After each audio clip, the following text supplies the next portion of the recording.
Esther lived in ancient Persia about 100 years after the Babylonian captivity. Her Hebrew name was Hadassah, which means myrtle. When Esther's parents died, the orphan girl was adopted and raised by her older cousin Mordecai, a good and godly man. One day the king of the Persian Empire, Xerxes I, threw a lavish party. On the final day of the festivities, he called for his queen, Vashti, eager to flaunt her beauty to his guests. But the queen refused to appear before Xerxes. Filled with anger, he deposed Queen Vashti, and forever removed her from his presence. To find his new queen, King Xerxes hosted a royal beauty pageant in search for a new queen. The king's advisors scoured the land to find the most beautiful women, and among them was Esther. Despite her humble beginnings, Esther's grace and beauty caught the eye of the king's advisors, and she was taken to the palace. The palace was a sight to behold, grand, luxurious, filled with opulence and splendor. When Esther was taken to the palace, Mordecai advised her to keep her Jewish heritage a secret. Esther, along with other beautiful women, underwent many months of beauty treatments and preparation. Finally, the day arrived when she was introduced to King Xerxes. King Xerxes, seated on his magnificent throne, was immediately captivated by Esther's beauty and gentle demeanor. He chose her to be his new queen, unaware of her Jewish heritage. Thus, Esther began her new life as Queen of Persia, with a secret she must keep. Mordecai, who loved Esther dearly, often sat by the palace gates to keep an eye on her. One day, while at the gates, Mordecai overheard two of the king's officers plotting to kill King Xerxes. Mordecai's heart raced with tension and urgency. He knew he must act quickly to save the king's life. Without delay, he sent a message to Esther, detailing the treacherous plot he overheard. Esther, understanding the gravity of the situation, informed the king, giving credit to Mordecai. The plot was foiled, and the king's life was saved, but this was only the beginning of their trials. Enter Haman, the king's highest official. Haman was a proud and wicked man who demanded that everyone bow down to him. However, Mordecai, being a devout Jew, refused to bow to anyone but God. Haman's pride turned into fury at Mordecai's defiance. With a dark and sinister aura, Haman devised a plan not only to punish Mordecai but to destroy all the Jews in the empire. Haman convinced King Xerxes to issue a decree to kill all Jews on a specific day.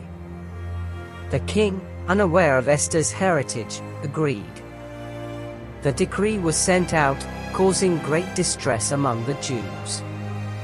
The news of the decree reached Mordecai, who was devastated. He tore his clothes and wept bitterly, sending a message to Esther, urging her to plead with the king to save their people. Esther, in her royal chambers, looked worried but determined. She knew that approaching the king without being summoned could mean her death. However, Mordecai's words resonated with her, reminding her that perhaps she was made queen for this very moment.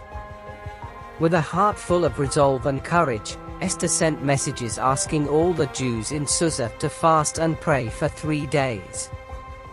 After that, she would go to the king, even if it meant risking her life. On the 3rd day, Esther dressed in her royal robes and entered the inner court of the palace. King Xerxes, upon seeing his beautiful queen, was delighted and extended his golden scepter to her, sparing her life. Esther, with grace and poise, invited the king and Haman to a banquet she had prepared. The grand banquet scene was filled with luxurious foods and a beautifully set dining table. King Xerxes, pleased and curious, asked Esther what she wanted, promising to give her anything, even up to half the kingdom. Esther, with subtle nervousness, requested only that the king and Haman come to another banquet the next day, where she would make her true request. The following night, tension filled the air at the second banquet. Esther, calm but determined, revealed her Jewish heritage to King Xerxes and pleaded for her life and the lives of her people. She exposed Haman's wicked plot to annihilate the Jews. King Xerxes, enraged and shocked, stormed out into the palace garden to collect his thoughts. Haman, realizing his fate, desperately begged Esther for his life. In a dramatic moment, Haman was seen falling on the couch where Esther was reclining, just as the king returned. King Xerxes, misinterpreting the scene, believed Haman was attacking Esther and ordered Haman to be executed on the very gallows he had prepared for Mordecai. With Haman gone, King Xerxes issued a new decree allowing the Jews to defend themselves against anyone who tried to harm them. On the appointed day, the Jews triumphed over their enemies, celebrating their victory with great joy and relief. Mordecai was promoted to a high position in the kingdom, and the Jewish people rejoiced. The streets were filled with triumphant celebrations, signifying the Feast of Purim, which commemorates their deliverance and the bravery of Queen Esther. Queen Esther's story is a powerful reminder of courage, faith, and the importance of standing up for what is right, even when it's difficult. Thank you for listening. Be sure to like, share, and subscribe for more amazing stories.